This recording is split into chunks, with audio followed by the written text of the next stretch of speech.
كلمات عندنا لازم تتقال بالجوز، مع انك ما تبقاش عارف معنى كل كلمه لوحدها. يعني يقول لك انا عامل لك المحمر والمشمر. طب المحمر وعارفينها، ايه المشمر ده؟ في تفسيرين. التفسير الاولاني ان مشمر هو الاكل اللي انت بتشمر له كمامك علشان تاكله، والتفسير الثاني ان الاكل اللي بيكون فيه عظم ويستوي كويس بتلاقي ان اللحم بدا يكش شويه فالعظم بيظهر كانه بيبقى مشمر برضه. الاكل ده بقى من حلاوته هتاكله حتتك بتتك. بس ايه حتتك بتتك دي؟ معناها ايه؟ دي طلعت كلمات قبطيه. حات معناها اللحم وجاي منها كلمه الحاتي، وبات يعني العظم، فحتتك بتتك معناها ان انت هتاكل الاكل بلحمه وعظمه. شفت انت الاكله المعتبره دي؟ ما تروحش بقى تقول عليها لفلان وعلان. ماشي، بس مين الاساتذه دول؟ انا ما اعرفهمش. لا دول ما طلعوش بني ادمين، طلعوا صفات حضرتك. علان جايه من العلن يعني شخص معروف، فلان بقى عكسها شخص مجهول. يعني من الاخر كده ما تقولش لحد لا تعرفه ولا ما تعرفوش، لان فلان وعلان دول ممكن يدخلوا عليك بالحنجل والمنجل، يعني يضحكوا عليك. طب الحنجل جايه من الحنجله اللي هو الراس، والمنجل دي اداه بيقطعوا بيها الزرع.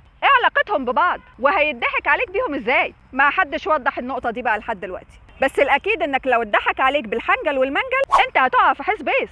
هقع فين حضرتك؟ ايه حسبيس ده؟ مكانها فين على الخريطه؟ لا حسبيس ما طلعتش مكان، طلعت كلمات في اللغه العربيه الفصحى. اصلها حيص بيص، حيص يعني الفرار، وبيص يعني انك تفوت من حاجه. فوقعت في حسبيس معناها انك وقعت في امر لا مفر منه.